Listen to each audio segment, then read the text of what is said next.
Assalamualaikum warahmatullahi wabarakatuh.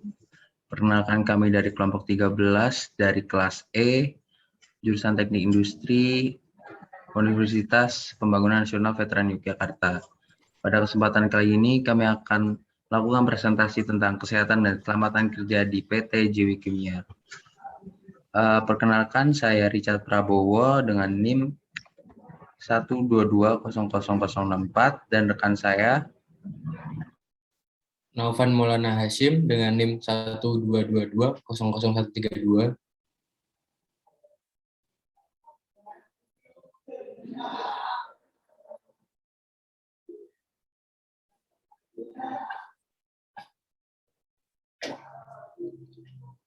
Yang pertama adalah gambaran umum perusahaan. PT Pabrik Kertas Jiwi Kimia Tbk merupakan salah satu perusahaan manufaktur kertas dan hasil-hasil produksi kertas terbesar di dunia yang terintegrasi secara vertikal. Pabrik Kertas Jiwi Kimia didirikan pada tanggal 2 Oktober 1972 dengan nama PT Jiwi Kimia, berkedudukan di Desa Keramat, Tumenggung, Kecamatan Tarik, Sidoarjo, Jawa Timur. Dengan moto pemasaran global dan fokus Asia, Jiwi Kimia terus melakukan peningkatan kapasitas produksi dan perluasan daerah pemasaran untuk memenuhi peningkatan permintaan pasar baik domestik maupun internasional, khususnya di pasar Asia.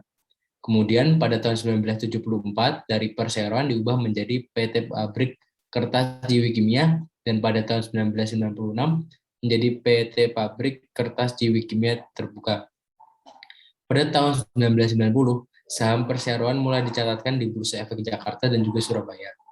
Pada awal berdiri, perseroan hanya memproduksi soda dan bahan kimia lainnya, dan sejak 1978, perseroan mulai memproduksi kertas dengan kapasitas 12.000 ton per tahunnya.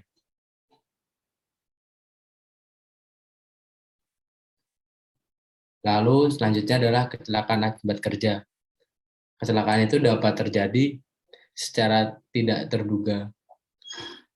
Nah, apa saja sih kecelakaan akibat kerja itu?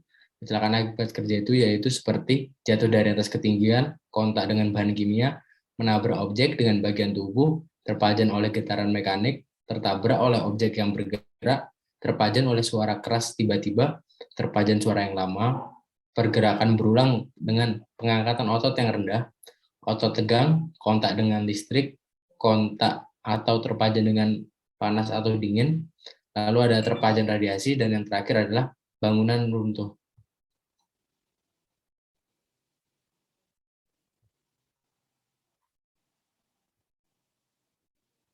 Lalu untuk menanggulangi kecelakaan akibat kerja yaitu dengan cara memasang papan peringatan, memasang dan menyiapkan alat pemadam kebakaran, menyiapkan regu pemadam kebakaran beserta peralatannya, melindungi alat-alat tertentu yang dapat mengancam keselamatan karyawan. Lalu ada melengkapi karyawan dengan alat pelindungan diri seperti masker, earplug, helm, sepatu boot, dan yang lain-lain. Lalu memasang hidran di tempat yang rawan kebakaran, melakukan riset medis, lalu penelitian psikologi, dan yang lain-lain.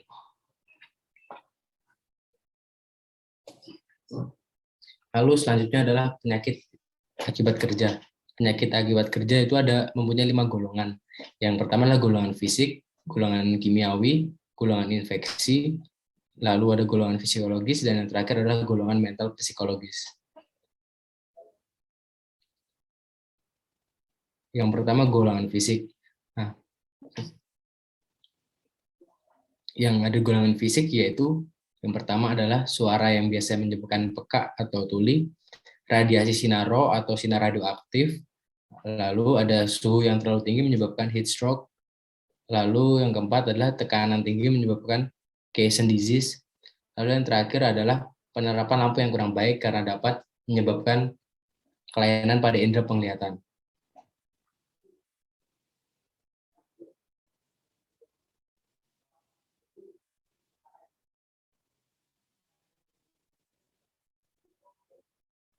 Selanjutnya, yang kedua adalah golongan kimiawi. Yang pertama yaitu debu. Debu dapat menyebabkan pneumokoniosis, diantaranya adalah silikosis dan asbestosis. Lalu uap yang dapat menyebabkan mental film fever, dermatitis, atau keracunan. Lalu ada gas, misalnya adalah gas CO dan H2S. Yang keempat, lalu ada larutan yang menyebabkan dermatitis. Selanjutnya yang terakhir adalah awan atau kabut, misalnya racun serangga, racun jamur, dan yang menimbulkan keracunan.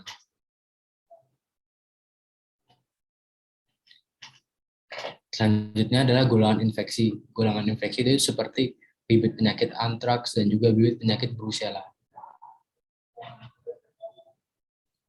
Yang keempat adalah golongan fisiologis. Golongan fisiologis itu dapat terjadi karena kesalahan konstruksi mesin, sikap badan yang kurang baik, dan salah cara melakukan pekerjaan. Dan yang lain-lain yang dapat menyebabkan kelelahan fisik, bahkan dalam jangka panjang dapat menyebabkan perubahan fisik pada tubuh pekerja. Selanjutnya, yang terakhir adalah golongan mental psikologis. Golongan mental psikologis dapat terjadi semisal ada hubungan kerja yang tidak baik atau misalnya keadaan kerja yang membosankan yaitu monoton. Faktor ini dapat terjadi sendiri maupun dengan sinergetis. Yaitu selanjutnya adalah untuk penanggulangannya. Yang pertama adalah menegakkan diagnosis klinis, amnesis, lalu menentukan hubungan pajanan dengan diagnosis klinis, dan yang terakhir adalah menentukan besarnya pajanan.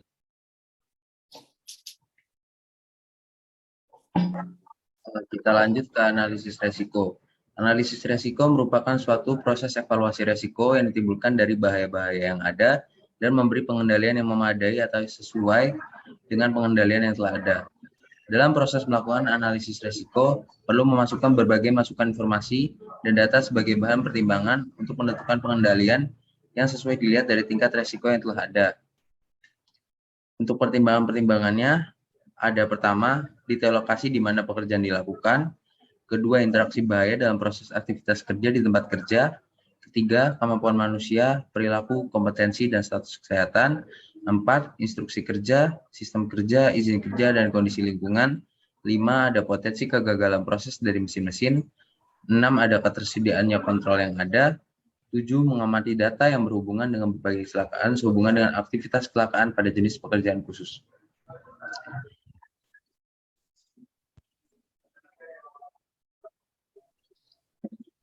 Lanjut ke pengendalian resiko. Pengendalian resiko ada 5, yaitu eliminasi, substitusi, engineering control, administrasi, dan APD. Untuk eliminasi adalah pengendalian resiko K3 untuk mengeliminir atau menghilangkan suatu bahaya. Misalnya saja ketika di tempat kerja kita melihat ada oli yang tumpah atau berceceran, maka sesegera mungkin kita hilangkan sumber bahaya ini. Kedua itu ada substitusi. Substitusi adalah metode pengendalian resiko yang berfokus pada penggantian suatu alat atau mesin atau barang yang memiliki bahaya dengan yang tidak memiliki bahaya. Contoh kasusnya adalah pada mesin diesel yang terdapat kebisingan tinggi, maka sebaiknya kita mengganti mesin tersebut dengan yang memiliki suara lebih kecil agar tidak menimbulkan bahaya kebisingan yang berlebih. Lalu ada engineering control.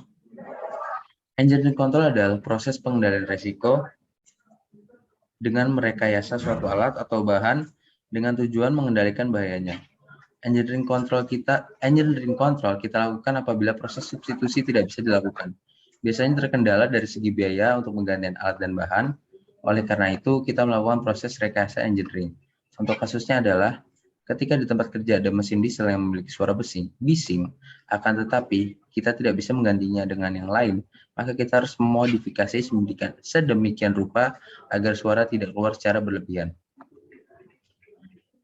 Keempat, ada administrasi. Administrasi terkait dengan proses non-teknis dalam suatu pekerjaan dengan tujuan menghilangkan bahaya.